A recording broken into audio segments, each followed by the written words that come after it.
వాక్యాన్ని విందాము. ప్రకటన గ్రంథం మొదటి అధ్యాయము 8వ వచనం. ప్రకటన గ్రంథం మొదటి అధ్యాయము 8వ వచనాన్ని చదువుతాను. అల్ఫాయు ఓమేఘయు నేనే, వర్తమాన భూత భవిష్యత్ కాలములలో ఉండువాడను నేనే అని సర్వాధికారియు దేవుడు నగు ప్రభువు సెలవిచ్చుచున్నాడు. దేవుడు ఈ వాక్యము మన నిమిత్తము దీవించునుగాక. ఆమేన్. చిన్న ప్రార్థన చేస్తాను. పరిశుద్ధుడవైన మా దేవా, మా దయగల తండ్రి, స్తోత్రాలు వందనాలు చెల్లిస్తున్నాం. మీ మహాకృప చేత నేడు ఈ 2024వ సంవత్సరపు ఆఖరి దినం 7 గంటల నుండి మేము ఈ సమయం వరకు మీ సన్నిధిలో గడుపుటకు, ఇంకనూ మరికొంత సమయం మీ సన్నిధిలో ఉండుటకు మాకిచ్చిన మీ కృపకై స్తోత్రాలు వందనాలు చెల్లిస్తున్నాం. ఇంతవరకు అనేక విషయాల్లో, పాటల్లో, సాక్ష్యములో, ప్రార్థనలో మీ కృప తోడుగా ఉంచి మీరు నడిపిస్తూ ఉన్నారు. ఈ సమయంలో మేము మీ మాటలు వినాలని ఆశతో మీ వైపు చూస్తున్నాం ప్రభువా. ఈ వాక్య భాగాన్ని మీరు వినిపించినందుకు స్తోత్రాలు. వివరముగా ధ్యానించుటకు సహాయము చేయండి. మీ ఆత్మచేత మమ్మను బలపరచండి. మీ పక్షమున నిలిచిన నన్ను మీ నోటికి బూరగా వాడుకొమ్మని, అవసరమైన మాటలు నా నోటికి అందించుమని, మహిమ ఘనత ప్రభావములు మీరు పొందుమని యేసుక్రీస్తు నామమున కృతజ్ఞతతో ప్రార్థించి వేడుకుంటున్నాము తండ్రి. ఆమెన్. ప్రియులారా, మనము ఈ వాక్య భాగాన్ని చదివి ఉండగా దేవుడగు ప్రభువే సెలవిచ్చిన మాట మనం చదువుకున్నాం. మనకు తెలుసు, సంవత్సరం గడిచిపోతుంది, మరొక సంవత్సరం వస్తుంది. ఎన్నో సంవత్సరాలు గడిచిపోతూ మనం చూస్తూ ఉన్నాం. సంవత్సరాలతో పాటు ఎన్నో గతించిపోతున్నాయి, ఎందరో గతించిపోతున్నారు. ప్రసంగి గ్రంథములో ఎడతెరిపి లేకుండా ఇలాగూ జరుగుతాయని రాశాడు. ఇవన్నీ ఇలాగూ జరుగుతూ ఉన్నా మనతో ఉన్నవారు కొందరు లేరు కదా, వారు గతించిపోయారు. 48 సంవత్సరాలు అనుకున్నాం మనం కలిసి ఇలాగూ ప్రభు సహవాసములో ఉన్నాం. ఈ సహవాసములో ఉంటుండగా ఎందరో మన వారు లేకుండా పోయారు, ప్రభు సన్నిధికి వెళ్ళిపోయారు, గతించిపోయారు. మరి కొంతకాలానికి మనం పోతాం, మళ్ళీ కొందరు ఉంటారు. ఎందరు గతించినా, ఎందరు ఉన్నా, ఎందరు లేకపోయినా ఎప్పుడూ ఉన్నవాడు వర్తమాన భూత భవిష్యత్ కాలములు అన్నాడు. వర్తమానం అంటే ఈ కాలం, భూతకాలం అంటే వెనుక వెళ్ళిన కాలం, భవిష్యత్ కాలములలో కూడా ఉండేవాడు దేవుడే. అది ఎప్పుడు మనం గుర్తుంచుకోవాలి. సంవత్సరం దాటిపోయినా, కొందరు మనలను దాటి వెళ్ళిపోయినా, మనతో ఉన్నవాడు దేవుడు అనే విషయాన్ని మనము ఈ సమయంలో జ్ఞాపకం చేసుకుంటున్నాం. ఈ సంవత్సరం వెళ్ళిపోతుంది మనకు. ఈ సంవత్సరాలు వెళ్ళినా ఆయన మనతో ఉంటాడు, ఏకరీతిగానే ఉంటాడు. ఆనాడు ఉన్నట్లుగానే ఈనాడు కూడా ఉంటాడు. పరిస్థితులు మారిపోయాయి. వెనుక చూస్తే ఎన్నో పరిస్థితులను మనం జ్ఞాపకం చేసుకున్నాం ఇంతవరకు. ఆ కాలం ఎలాగుండింది, ఎలాంటి ప్రజలు ఉండేవారు, ఇప్పుడు ఎలాగున్నారు అనే అంతవరకు మనం జ్ఞాపకం చేసుకున్నాం. ఎన్నో మార్పులు మనం చూస్తూ వస్తాము. ప్రజల్లో మార్పు వస్తుంది, పరిస్థితుల్లో మార్పు వస్తుంది, ప్రకృతిలో మార్పు జరుగుతుంది. అన్నిటిలో మార్పు జరిగిన మనతో ఉన్నవాడు ఎప్పుడు మార్పు లేకుండానే ఉంటాడు. మార్పు లేనివాడు ఆయన. కీర్తనల గ్రంథములో ఒక వాక్యాన్ని మనం చదువుకుందాం. 102వ కీర్తన 102వ కీర్తన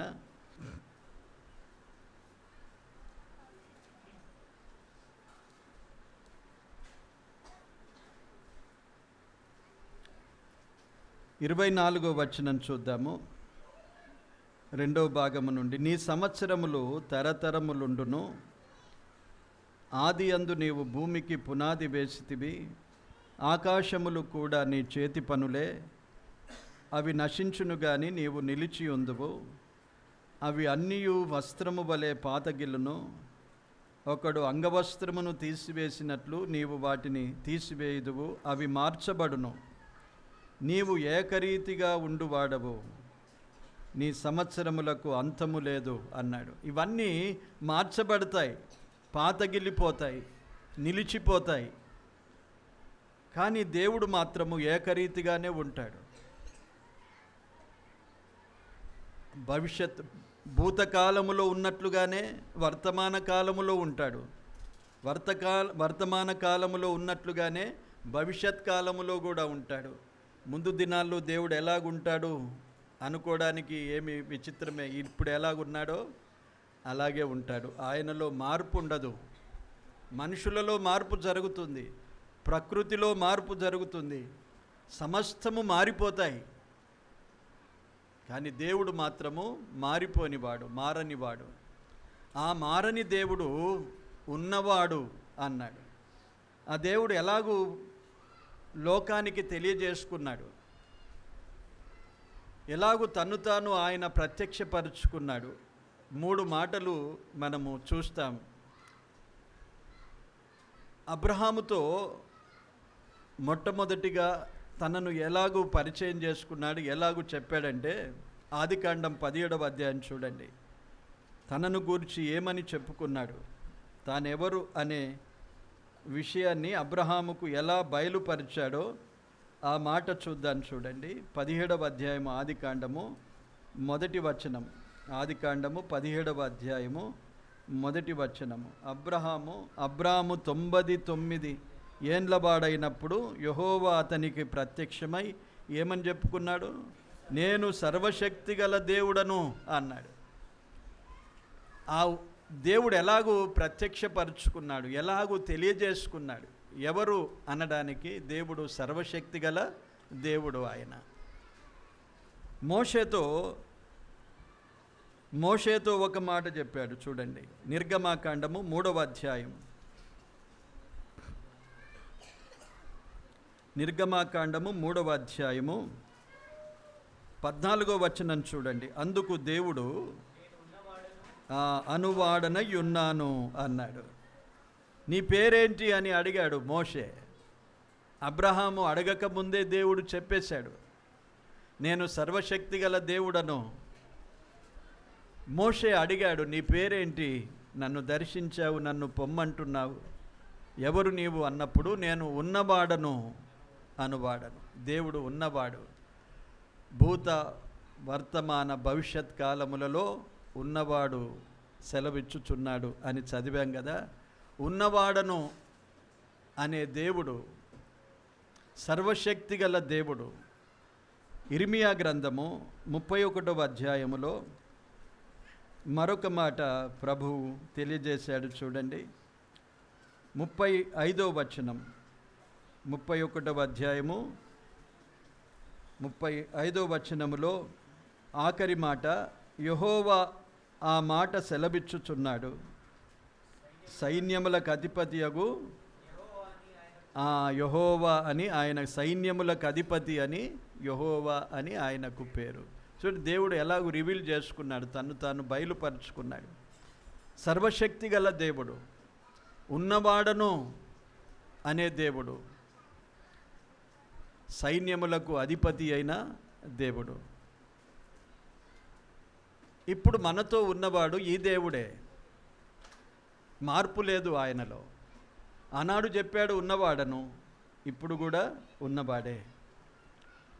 ఎక్కడున్నాడు, ఎలా ఉన్నాడు అంటే ఎఫెసీ పత్రికలో చూడండి,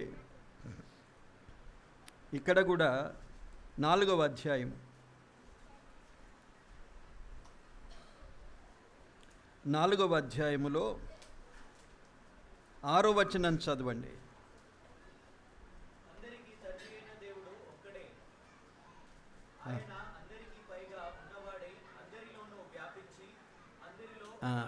అందరిలోనూ వ్యాపించి అందరిలోనూ ఉన్నాడు అన్నాడు.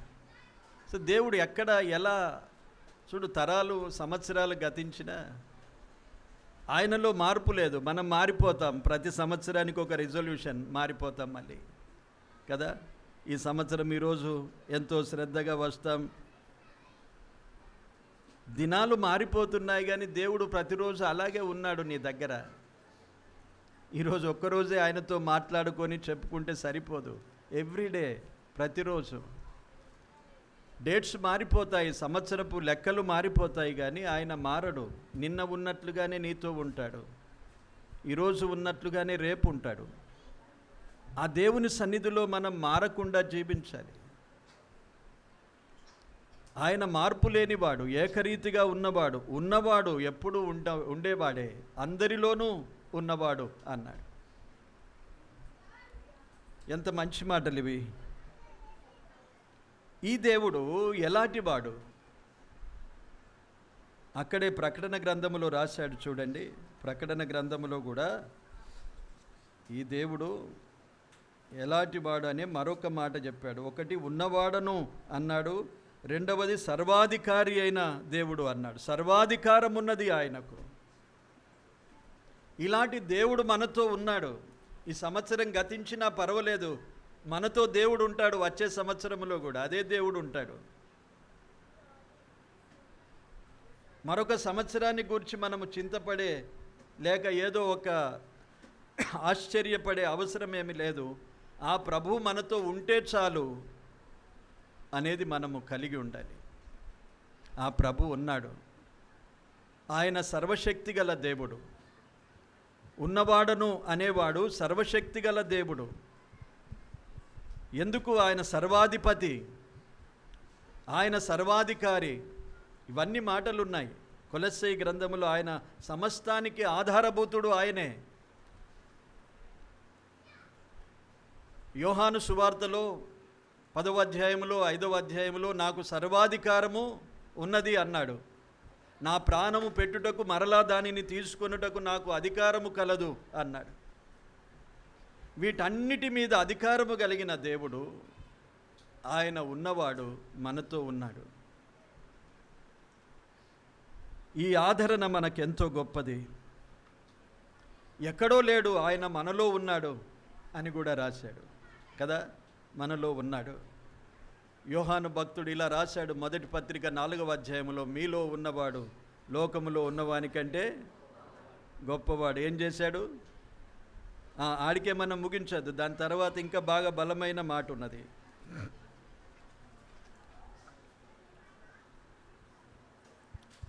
గనుక మీరు వారిని జయించి ఉన్నారు అన్నాడు.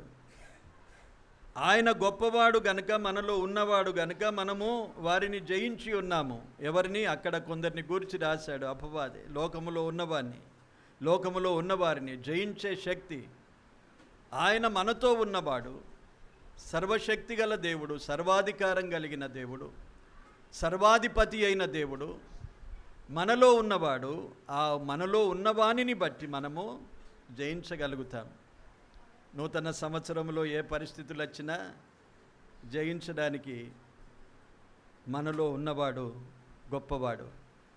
మనలో ఉన్నవాడు సర్వాధికారము కలిగినవాడు, సర్వశక్తి గల దేవుడను అని తెలియజేసుకున్నాడు. సైన్యములకు అధిపతి అయినవాడు. అంటే ఎన్ని సైన్యాలు వచ్చినా వాటన్నిటికీ అధిపతి ఆయనే. అపోస్తలుడైన పౌలు రాశాడు తిమోతి పత్రికలో, శ్రీమంతుడు, అద్వితీయుడు, రాజులకు రాజు, ప్రభువులకు ప్రభువై ఉన్నవాడు, భూపతులకు అధిపతి ఆయనే. ఇవన్నీ ఎంత గొప్ప ఆదరణ కలిగించే మాటలు. ఆ దేవుణ్ణి మనం ఎప్పుడు నిరంతరము పూజిస్తూ కలిగి మన జీవితాల్లో కృతజ్ఞులమై బ్రతకాలి, ఆనందంగా బ్రతకాలి, ధైర్యంగా బ్రతకాలి అనే ఆదరణ దేవుడు మనకిచ్చి ఉన్నాడు. భూత భవిష్యత్ కాలం అల్ఫా ఒమేగయు నేనే అన్నాడు. ఆదియు నేనే, అంతము నేనే, అంతా ఆయనే. విశ్వాస జీవితంలో మనం కలిగి ఉండవలసింది కూడా అంతా ఆయనే మనకు. ఈ నిరీక్షణ, ఈ విశ్వాసముతో ఎవరు ఉంటామో వారికి సంవత్సరాలు గతించినా, కొత్త సంవత్సరం వచ్చినా, పాత సంవత్సరం ఎట్ల పోయినా మరో సంవత్సరం గురించి మనకేం చింత లేదు. మాతో ఉన్నవాడు ఎప్పుడూ ఉండేవాడే. ఆయన మామూలు వాడు కాదు, సర్వశక్తిమంతుడు, సర్వాధికారం కలిగిన వాడు. ఇంకెన్నో మాటలున్నాయి ప్రభువును గురించి. ఎంత శక్తి గలవాడు. దేవుని రాజ్యము కూడా శక్తితో ఉన్నది అన్నాడు. శక్తిమంతుడు ఆయన. కనుక దేవుని రాజ్యముగా దేవుడు మనలను ఏర్పరచుకున్నాడు. మనము కూడా శక్తిమంతులముగా జీవించాలి. ప్రభువును కలిగి ఉండాలి. ఆయన ఉంటే చాలు అన్నవారు ఉన్నారు. ఆకాశమందు నీవు తప్ప నాకెవరున్నారు దేవా, నీవుంటే చాలు అనుకున్నారు. నీవుంటే ఇది జరగకపోవునేమో అని మాట్లాడారు మార్తా మరియ. అంటే దేవుడు ఉంటే చాలు అనుకున్నారు. మన హృదయాల్లో మనతో దేవుడు ఎప్పుడు ఉండాలి. ఉన్నాను అన్నాడు. ఎప్పుడు అడిగినా దేవుడు ఏం చెప్తాడు? నీకు పేరు ఉన్నవాడను అంటాడు. ఇంకా నీవు బలహీనపడితే ఏమంటాడు? నేను సర్వశక్తి గల దేవుడని అంటాడు. 99 సంవత్సరాలు అయిపోయింది, కుమారుడు లేడు. అబ్రహాము చాలా దిగులు పడ్డాడు. అందుకే ప్రత్యక్షమై ఏమన్నాడంటే నేను సర్వశక్తి గల దేవుడను. ఎన్నో నీకు సమస్యలు ఎదురైనాయి అనుకోనండి. నీ మీద దాడి చేస్తున్నాయి, సమస్యలు దాడి చేస్తాయి, శోధనలు దాడి చేస్తాయి.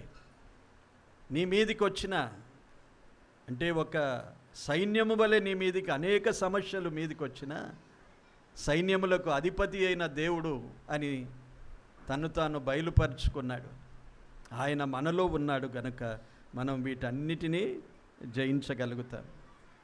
రాబోయే దినాలు ఎలాగున్నా ప్రార్థిస్తూ ప్రభు యొక్క శక్తితో మనం ముందుకు సాగిపోవాలి. కానీ చింతించే అవసరం లేకుండా ప్రభు మనకు ఈరోజు తనను తాను బయలుపరుచుకొని మనలను బలపరుస్తున్నాడు. ఎందుకంటే పరిస్థితులు ఎలాగున్నాయో తెలియదు. ఈ వాక్యము నేను అనుకోలేదు ఎప్పుడు. దేవుడు ఈరోజు ఎందుకో చూపించాడు. అంటే బహుశా ముందు ఏ పరిస్థితులు వచ్చినా నేను ఉన్నాను అనుకోండి. ఎవరి కుటుంబాల్లో ఎలాగున్నామో తెలియదు. ప్రభు మనకు తోడుగా ఉన్నాడు. ఎవరి మనస్థితులు ఎలాగున్నాయో తెలియదు, ప్రభుకు తెలుసు. ప్రభు మనతో మాట్లాడుతున్నాడు.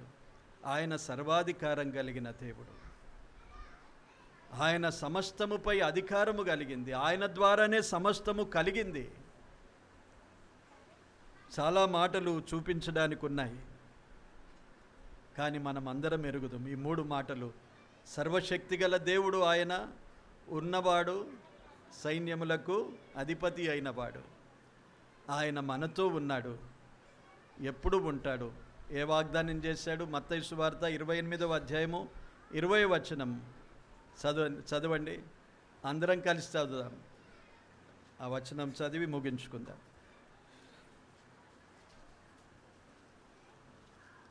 మత్తయి సువార్త 28వ అధ్యాయం 20వ వచనం, ఆఖరి వచనం అదే.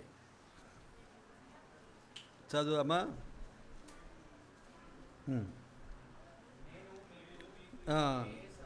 ఏ సంగతులను ఆజ్ఞాపించుతునో వాటినన్నిటినీ గైకొనవలనని వారికి బోధించుడి. ఇదిగో నేను యుగ సమాప్తి వరకు సదాకాలము మీతో కూడా ఉన్నానని వారితో చెప్పెను. ఎంతకాలము? సదాకాలం ఉంటాడు. సదాకాలం, ఆల్వేస్. నీ బలహీన సమయాల్లో, బలమైన సమయాల్లో, దుఃఖ సమయాల్లో, సంతోషకరమైన సమయాల్లో, అన్ని సమయాల్లో సదాకాలము మనతో ఉంటాడు. దేవుడి మాటలు దీవించునుగాక. ఆమె ప్రార్థన చేస్తాను. తర్వాత ఒక పాట పాడతాడు సమూయేలు. ఆ పాట పాడిన తర్వాత కేక్ కొరకు రెడీ చేయండి. రెడీ చేసి కేక్ కట్ చేసిన తర్వాత భోజనాలు ఏర్పాటు. ప్రేమగల మా ప్రియ తండ్రి, పరిశుద్ధుడమైన దేవ, మీకు స్తోత్రాలు, వందనాలు చెల్లిస్తున్నాం. ఇంతవరకు ఎంతో చక్కగా అన్ని విషయాల్లో మాకు తోడై ఉండి మంచి నడిపింపును మీ ఆత్మ ద్వారా మాకందరికీ ఇచ్చి సమయానికి ప్రారంభించి సమయానికి ముగించుకోవడానికి కృప చూపినావు. స్తోత్రాలు. మంచి మాటలతో మమ్మను హెచ్చరించి బలపరిచావు. మీరెల్లప్పుడూ మాతో ఉన్నవారు అనే ఆదరణ మాకు మళ్ళీ మరొకసారి జ్ఞాపకం చేసి మమ్మను బలపరిచారు. సంవత్సరపు అంతములో ఈ సంవత్సరములో జరిగిన వాటన్నిటిని గూర్చి మేము కొంత చింత, కొంత బాధ, కొంత సంతోషం కలిగి ఉన్నప్పటికీ పరిస్థితులు మారినా, తరాలు మారినా, యుగాలు మారినా, మారని దేవుడవు మాతో ఉన్నావు. అందరిలో ఉన్నానని సెలవిచ్చావు. మాలో ఉన్నవాడవు, లోకములో ఉన్నవానికంటే గొప్పవాడవు కనుక వారిని జయించే శక్తి మాలో మీరు ఉంచారు. అందుకై స్తుతిస్తున్నాం ప్రభువా. అందరినీ బలపరచండి. నూతన ఉజ్జీవముతో, ఆనందముతో మరో సంవత్సరములో మేము అడుగుపెట్టడానికి మీ కృపను మాకు అనుగ్రహించుమని ప్రార్థిస్తూ స్తుతిస్తున్నాం. చేయుచున్న ప్రతి మేళ్లను బట్టి స్తోత్రాలు, వందనాలు చెల్లిస్తున్నాము ప్రభువా.